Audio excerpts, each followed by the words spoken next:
It's another Human First AI marketing podcast. I'm your host, Mike Montague at Avenue 9, avenue9.com. My guest this week is Jay Schwedelson. We could just say he's from Guru, but that's CEO of Outcome Media, founder of subjectline.com, the host of the Do This, Not That podcast, and general online shenanigans on LinkedIn and other places. I think. Yes, nonsense is my specialty. Horse crap. Anyway, how are you? I wanted to start with you because I feel like from listening to you for a long time, several years now, that your pet peeve is boring marketing. So with AI, do you think the average marketer is getting more creative or more boring? I think to penetrate now, the irony is you have to be a human. That is what's breaking through, is the humanity of everything. And so AI is amazing to help you break through, but if you are tapping into AI to kind of replace you, so to speak, to be your content engine, as opposed to it being your editor and your advisor, then you're just part of the tidal wave of generic garbage that's out there. And the beautiful part is, I'm happy that there's all this tidal wave of generic garbage, because then it lets the humanity that the rest of us are doing, actually being functional humans, it breaks through, because there's more generic garbage now than ever. It's only going to get worse. So I'm all for humans for the win, but AI is our friend and partner. I got to imagine you're using AI to come up with some of your ideas at this point. I've already heard you talk about it this year and stuff, but when you're talking about challenging Joey Chestnut to a spam eating competition or something, those are probably ideas that are not coming from AI, but you also do so many of these things and have so many ideas that I imagine they're not all humanly generated either. Can you tell me about no. So I mean, for our events or different stuff, we do crazy stuff. We'll have skydivers at virtual events, or Joey Chestnut eating spam, or all these different wild things to try to break through the noise. But I think one of the most underutilized things that we do, that I use AI for every single moment of every single day, is if you have the $20 version of ChatGPT, which everybody needs to get at this point. I don't work for them. I just think the value there's bananas. But if you have that, then you have the ability in like less than 10 minutes to make your own GPT. You could literally go on ChatGPT. How do I make my own GPT? So what we do is I have a GPT. It's called Jay, and it's a private GPT. And we've uploaded the transcripts of the 400 podcast episodes I've recorded, the 100 newsletters I've written, and any other places I've been. And that is the basis of what's in there. And then I go to it all the time, like, what can I talk about now that I haven't talked about? Or what stat did I talk about on this or whatever? And it's like putting a USB in your brain. So not having your own GPT, I think, is one of the biggest misses that marketers are doing these days. 100%. I love doing that. You need help with it? Go to avenue9.com. Now, with that, I think also comes a lot of other challenges. So for me, I think that coming up with an idea or having a point of view or context is part of it, but also creating something out of it. Or you're really good at attention, and I know all the work you do with subject lines and stuff, that like there's just so many different techniques and marketing expertise that's still required. I'm wondering if there's a similar question around, is marketing getting easier or harder? You said it's easier because it's easier to stand out, but I'm wondering if just all the technical pieces and the stats and the data, and we're looking at including an emoji, not an emoji, what's going on with the M dashes this year. You're always looking at stats. Do you feel like that's getting more complicated or less? I found for my content that I put out there, I used to back in the day put out kind of like bleeding edge stuff. What is the coolest, wildest thing that you can know about whatever? And AI kind of like is out there. You subscribe to any AI newsletters, they're always talking about stuff that's like some tools I've never heard of, stuff I didn't even know you could do. It's like, whoa. But what I've realized is we niche down, meaning that I've come to the conclusion that 99.9% of the people on the planet barely know how to use ChatGPT at all, right? And what they're looking for is truly the basics, and not being talked to in this way that they're supposed to be the smartest human being on earth. So we found that by actually niching down and talking about the most basic, easiest tactic that you could possibly do using AI or in your subject line or on social media. That is what people want to talk about. That's what resonates with them. I think too much content out there is focused on, rocket ship stuff that 1% of people can actually do something with. So let me ask you how hard and whether this is rocket ship stuff or maybe simple applications. I mean, you built subjectline.com with the subject line tester before there was AI and stuff, but that's a pretty cool tool and gotten you a ton of leads and stuff over the years. Also, I know for one of your events last year, you had an AI image generator that put everybody in 80s costumes on roller skates and afro wigs and stuff, which I definitely needed. I feel like that's a really cool creative use that is maybe more technical than the average person, but also not cutting edge rocket science at this point. No, and that's it. I think if you just take a step back, put on your creative hat, your marketing hat, and say, okay, what can AI do? Okay, AI could do this on a basic level. Okay, what can I do with that to make it cool? Like, so for example, we had a new event that we were trying to get a lot of traction on. And so we met as a team. We said, what could we do with AI to get people to really want to share information about our event? And so we went out and we looked at the most popular meme templates that existed on the planet, like that little girl with the fire behind her, or the guy who's sitting at a table saying, change my mind. Some of these meme templates that you see everywhere, and they're not copyrighted. You're allowed to use them. And we said, okay, let's make a photo booth where you take a picture of yourself and then it inserts you into the meme, and we caption the meme with something about our event, and we encourage people to share it on social media. So we made, I think, 4 or 5 of these meme templates using AI, and we ended up getting something like 8 million views, organic impressions for our event, and it was awesome. Ridiculous. Yeah, ridiculous. And not that hard, or I'm guessing not that expensive compared to no hundreds of dollars. Nothing. Yeah. I mean, there's a million of these tools out there. So it's really just saying to yourself, okay, instead of trying to make a rocket ship, what would be kind of cool if we, how do we do this with AI? And then just go ahead and do it. And so there's so many fun tactics that you can get everybody involved with that I don't think people really think about enough. All right, now I want to talk to you a little bit about the human side of things as a marketer, because I think it's really easy to get moving so fast. Everything's going crazy. We could do a million things now with AI. What should we be doing?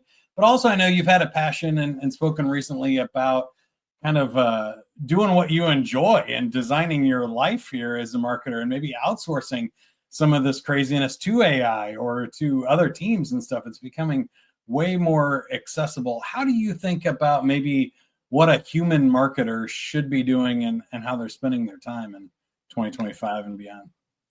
For myself, what I found was we keep getting inundated with be consistent, put out a lot of content, do webinars. Maybe if you have a podcast, get out your newsletter, post on all your social media stuff. And by the way, do your day job.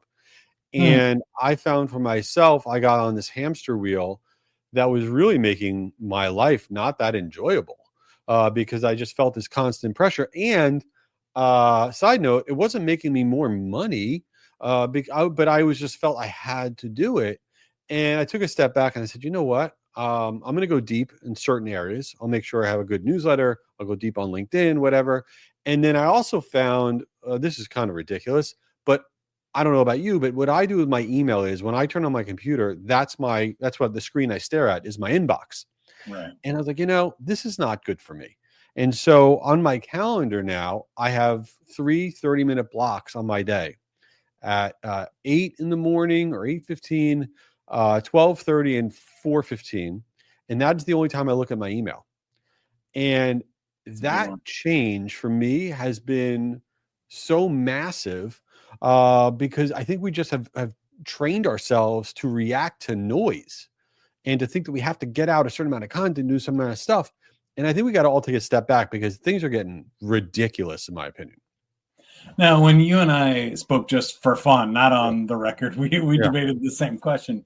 Yeah. But it kind of lends me to believe you straddle a line that most people don't understand, which is you're definitely a more guy, as in let's put more stuff out there. So Yeah. see what sticks. Like, let's get Right. some activity. Right. Something is better than nothing. Yes. For sure. Like, send more email, not less email. Right. I've heard you say that a million times. Yes. But at the same time, you're also somebody who goes for the creative idea, the big swings, the home runs, which I feel like is a little bit more of a less but better strategy. So could you think out loud a little bit about how you make those decisions? Well, first of all, I like talking out of both sides of my mouth. That way I can't be wrong. Very, very important in life. No, and there are two kind of different things. As it relates to, for example, let's say email, your email marketing, your promotional emails, your newsletters, whatever. I am a believer in getting out more. And the thing that we make the mistake of, everyone tries to make whatever they're sending out perfect. Oh, this thing, I got to really look at it and make sure it's perfect. Just get it out the door. Who cares? If it stinks, it'll be better the next time. Good is great. And the world of attribution, in my opinion, these days, I don't believe really in direct attribution. I don't believe you send out an email, somebody clicks on something, they download a guide and they become a customer, or they attend a webinar, they become a customer. I don't believe that's attribution. Attribution is surround sound. That you are in that person's orbit enough in all these different areas that once they are in market, that you are top of mind in a positive way. So that way, say, oh yeah, I should reach out to them because I know they do this. I see a lot of their thought leadership, a lot of their stuff. That's the world that I believe that we're in now. But in terms of like the big swings and stuff like that, I do think it's important to have moments where you shine the spotlight in an aggressive way on your business somehow. Whether that's a giant virtual event, you really go heavy on like a social media kind of a series that you're doing, but these different events throughout the year where you can have this fire hose of attention, of opportunity, and you could build up to it. You have something to talk about. I think that if you are just a flat line all year with how your go-to-market is, then you're not going to get that surges that I think every business needs. So that's how we think about it. Yeah, I think that makes some sense. There needs to be, certainly in marketing today, some feed the beast content. Like you said, we just got to get the bases covered. We got to get the email newsletter out. We got to get a blog post or something going. Something has to go up on social media just so people know that we're in business regular. But 100%. If you're only doing that, that's kind of like the meat and potatoes every week. Like, well, I mean, to your point, like on your LinkedIn page, right? If you go, let's say there's a vendor that you're thinking about, and you're like, you haven't worked with them before. So what do? You go to their company page on their LinkedIn page. Okay. And then you go to that page, and let's say they have 2 posts on there and they haven't posted in 3 months. You're like, oh, I don't know about this one. That's not so cool. It's like a negative signal if there's not enough stuff out there. So it's not a matter of, oh, that didn't get a lot of engagement. Who cares? You need to actually be out there or else it ain't happening. Yeah. So then I want to take this back to AI a little bit, and we're covering ground. If you haven't noticed yet, Jay talks fast, so this will be a shorter episode than usual. We're going to run out of questions. I think that's the first time it's happened. But you won't run out of stuff to say, which is great. So we'll talk about reality TV or something. I'm ready. But taking it back to AI, I guess I'm still struggling with this. Do you think AI can write a better subject line than most humans at this point? Well, that's a loaded question. The answer is yes, because most humans write horrendous subject lines. Do I think that AI, the weird thing about what's working with subject, so you asked because we have our website, subjectline.com. So I spend a lot of time on subject lines. But the irony of what's working in subject lines are things that are un-AI, meaning what are subject line formats that AI would never give you back? You could actually even ask AI that. So, for example, what would that look like? If you had absolutely no letters in your subject line capitalized, none, okay? AI would never give you that back. They just wouldn't, okay? Or if you had, exaggerated words like with like 4 or 5 M's, AI is not going to give you that back, right? Or even misspellings or weird punctuation. And I know that's ridiculous that you're making yourself look like a fool. You're not. What you're doing is you're showing that a human being did this. And so there is this world of un-AI to stand out. That doesn't mean you can't use it to help, edit copy and this, that, or whatever. But if you think about it through that lens, it does actually give you a boost in performance. I think we've seen that for a while, with video, especially that lo-fi video doing way better than polished productions. And it kind of makes the sense that it would happen too in email and other social media posts and stuff like that Totally well-polished M dashes with bullets and the blue check marks and stuff on LinkedIn to bullet it out is going to be a telltale sign. So that's interesting. It seems like, again, you're a zig when everybody else is zagging guy, but you also like to jump on trends. Yes. So I don't know, what if you're talking to a marketer, which one's more important, like hitting the fire emoji on a holiday sale email, or not doing it because everybody else is? Well, first of all, I think it's always about testing, A/B testing. That's numero uno on the list. So I can say whatever I want, and you'd be like, that guy Jay is full of crap. But it's all about testing and seeing what works for you. I'd say the biggest AI thing for marketers that I am spending time on, that I think people should be spending time on, is really the concept of AEO, answer engine optimization. And the reason I say that is, we all know about SEO, search engine optimization on Google, right? You make sure you have the meta tags, everything shows up, whatever. But a billion people are going on ChatGPT weekly now and searching.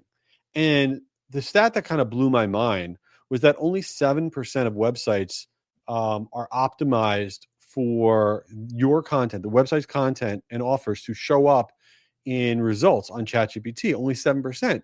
And the simplest hack in the world is just to go to ChatGPT and say, here's the URL for my website. What do I need to do to have it optimized so when people ask questions, my content, my information shows up in the results? And it literally gives you a step-by-step guide on what you have to do. And it's not hard. To me, that's right now the simplest, most impactful use of ChatGPT for marketing purposes.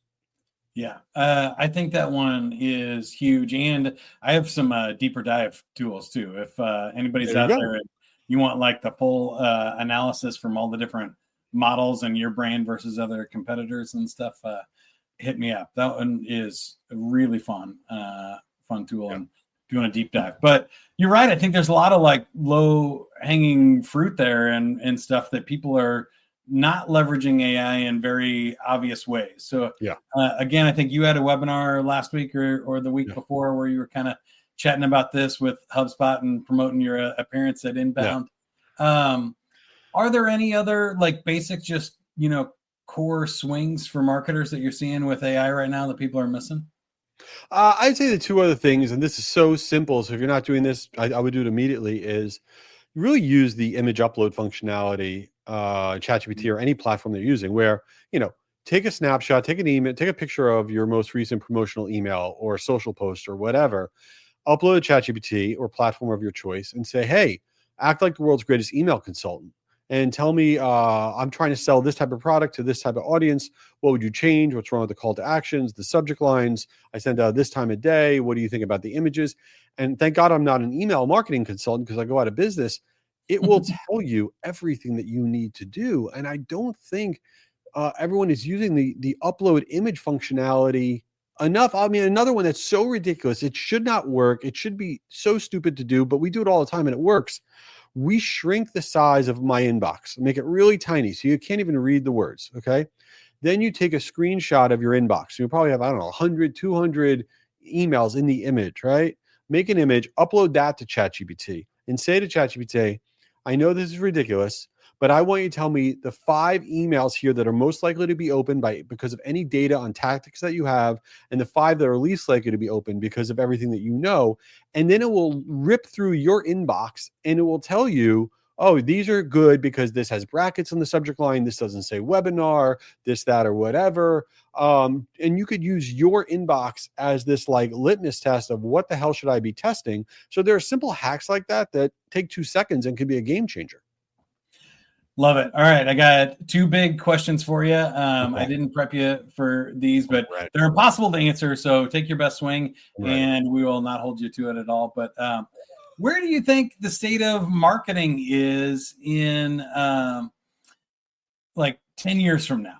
Do you think we get to AI? Are we all out of business? Is it like Minority Report level, marketing or something else?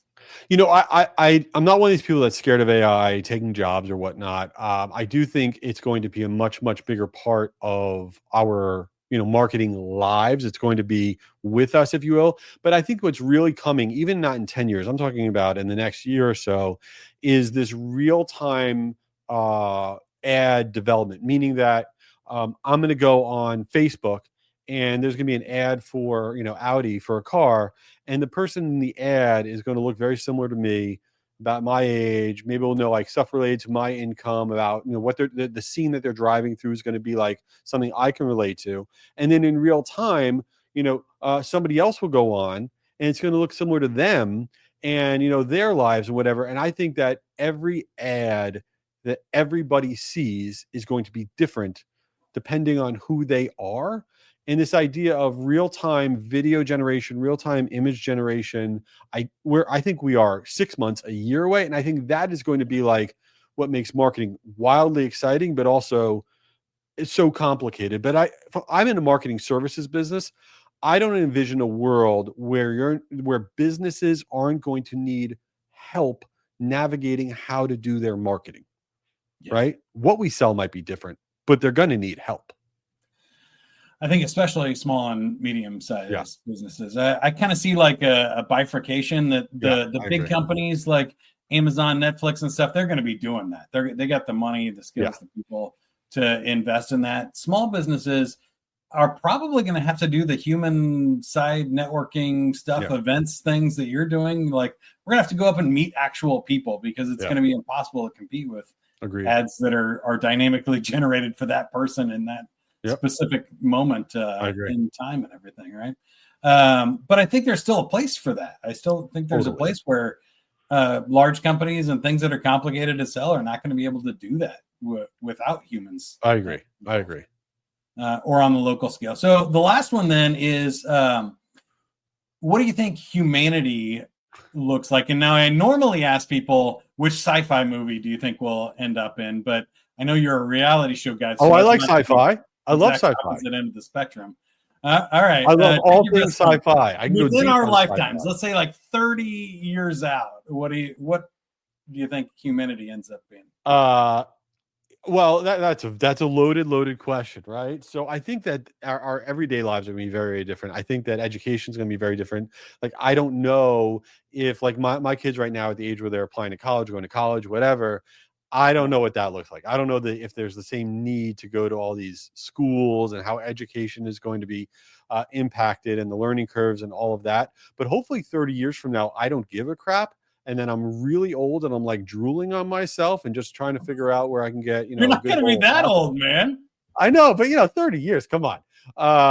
But yeah, maybe it's like Interstellar or something. Like we're on another planet. Or I don't know what, or maybe we have like superheroes. I'm very excited for Fantastic Four. So maybe something like that will go on. Okay. I like that. Yeah. I'm thinking that there may be a large amount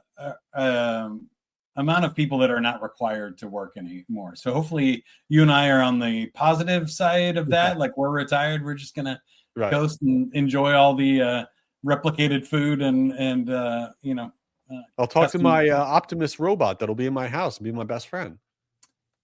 Do you think there's reality shows in 2055? Oh, I think more and more that those are the type of shows that are going to be important, right? Where it's going to be like human reality. And it's like, oh my God, look, human beings doing stuff. Because 30 years from now, we're going to have a bunch of robots walking around that we're going to be talking to, which I'm not against. I do talk to like dirty jobs would blow people's minds, right? Yeah. There's a human crawling in a sewer. Well, that is going to be what happens where you look back and you're going to say humans used to do this job. And people that are born today are going to, in 30 years from now, like, what? They used to do what? They used to clean a toilet? That's crazy, Absolutely. All right. Thanks for being on the show and sharing all your thoughts with us, Jay. You can find Jay Schwedelson on LinkedIn, Guru Media. Check out subjectline.com, a whole bunch of other places out there. He's not hard to find at all. He's a very good marketer. But Jay, how can you help us or how can we help you? You all, I appreciate being on the show. You are a rock star. I love it. You're crushing it. It's an honor to be here. And yeah, connect with me on LinkedIn. And if you're really bored, you can check out my podcast, Do This, Not That. We put out way too many episodes. It's super annoying, but yeah, give it a try. There's one with me on there from That's a true. year or That was two the ago. annoying You one I can was go back and if you're into podcasting, hear the podcast about podcasting. There it is. You're there too. And if you're looking for help with your small or medium-sized business, go to avenue9.com. I love to do context engineering, interview your founder, your top salesperson, your best client, create all of that stuff to load up into your custom GPT. Make sure you got good data for that. And then talk about what your strategy is to execute with all that stuff that we can make with AI. So avenue9.com. Until next time, keep going. Have fun, everybody. Bye.